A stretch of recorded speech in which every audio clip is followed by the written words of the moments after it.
Bom,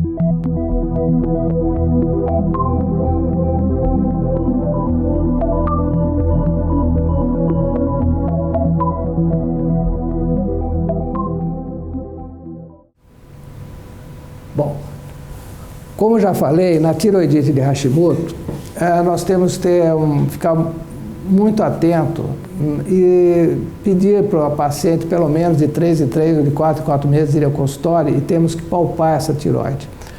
Porque se a tiroide, na tiroide de Hashimoto, geralmente ela fica uma tiroide endurecida e irregular. E pode aparecer nódulos. Esses nódulos podem ser benignos, podem até desaparecer com o andamento da tiroidite de Hashimoto. Mas se esse nódulo aparece e ele cresce e fica mais endurecido, não temos que pensar em malignidade. Então eu vou mostrar aqui o nascimento de um câncer de tiroide, que eu tive a felicidade, entre aspas, de acompanhar essa paciente. E ela começou com uma tiroidite de Hashimoto clássica, com um aumento do volume da tiroide, inicialmente a tiroide palpável, mas sem nódulo, e foi feita ultrassonografia da tiroide também mostrando nenhum problema. A tiroide era discretamente aumentada, contornos lobulados e a textura ecográfica levemente heterogênea, de forma difusa, não se observando a presença de nódulo dominante. Então, passaram-se um ano, eu mandei fazer outra ultrassonografia de tiroide, porque eu achei naquela irregularidade uma pontazinha ali que parecia que tinha uma característica mais de nódulo. Já mostrou um nódulo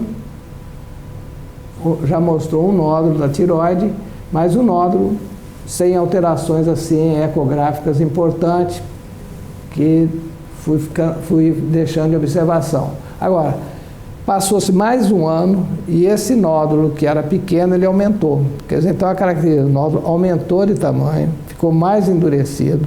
Já aí mandei fazer uma punção, e a punção deu tiroidite de Hashimoto. Bom, evoluiu mais um pouquinho, um ano mais à frente, já mostrava um nódulo de 1 centímetro por 1 e por 0,7 no istmo à direita, sólido, hipoecóico, de contornos regulares. Quer dizer, ele não tinha ainda característica de malignidade, mas ele estava aumentando de tamanho. Mandei fazer outra punção. A outra punção deu nódulo coloide. Bom,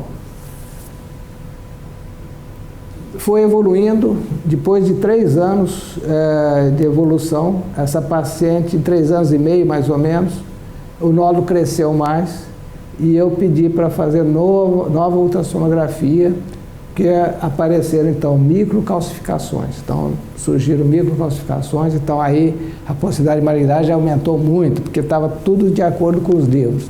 Então foi feita nova punção, que essa punção deu como tumores de células foliculares. Quando dá tumor de células foliculares numa punção, ele pode ser benigno ou maligno. Não temos como diferenciá-lo. Então eu expliquei à paciente que ela tinha que operar e ela não falou: mas doutor, três biópsias que eu fiz, foi tudo normal, como é que eu vou? Eu falei: olha, quem vai dizer que você vai operar vai ser o ultrassom. O ultrassom, ele mostrou esse aumento de volume da tireoide, do nódulo. Não, se não tinha nódulo, apareceu o nódulo, esse nódulo foi crescendo e apareceram alterações sugestivas de neoplasia. Aí ela se convenceu, operou e era um carcinoma papilífero de tireoide. Então vocês veem como a importância numa tiroidite de Hashimoto, isso eu quero frisar bem aos colegas, até os clínicos que acompanham os doentes, para na tiroidite de Hashimoto sempre fazerem ultrassom, pode ser fazer de 6 em 6 meses, para ver se aparece um nódulo e esse nódulo, se crescer, é sugestivo de malignidade. Então aqui está mostrando essa paciente com esses nódulos. Então eu vou passando mais rápido aqui, mostrando então as outras características do nódulo, sempre com a calcificação. Bom, esse outro caso, que nós podemos ter umas armadilhas no diagnóstico dos nódulos da tireoide. Então, esse outro caso que nós vamos apresentar agora é um paciente idoso, de 75 anos de idade. Ele tinha uma massa na região cervical E como ele estava com rouquidão e tosse, ele procurou um pneumologista, que ele examinou e tal, achou uma possibilidade de ser até uma hipótese de um higroma cístico. E encaminhou para um serviço de cirurgia torácica. Aí esse paciente foi visto pelo serviço e foi operado.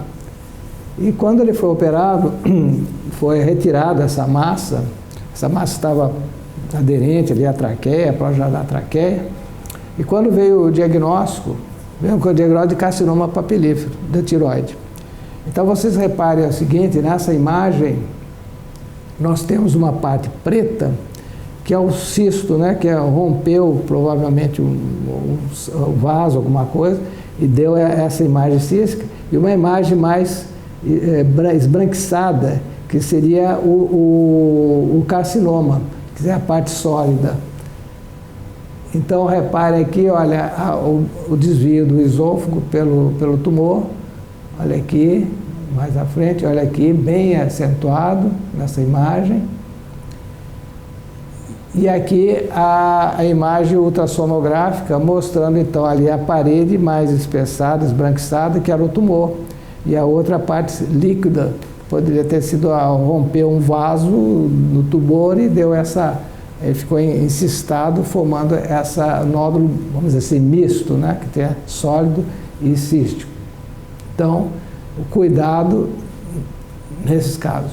Esse caso aqui também era outro interessante, que veio com uma imagem de nódulo vegetante. Você olhando bem nesse nódulo, parece uma vegetação, uma couve-flor, uma coisa assim vegetante, que o nódulo era grande, era mais ou menos de 2,5 centímetros por 2, e a possibilidade de ser maligno ficou no ar, mas resolvemos operar porque o nódulo era grande e foi um benigno, não foi um adenoma folicular.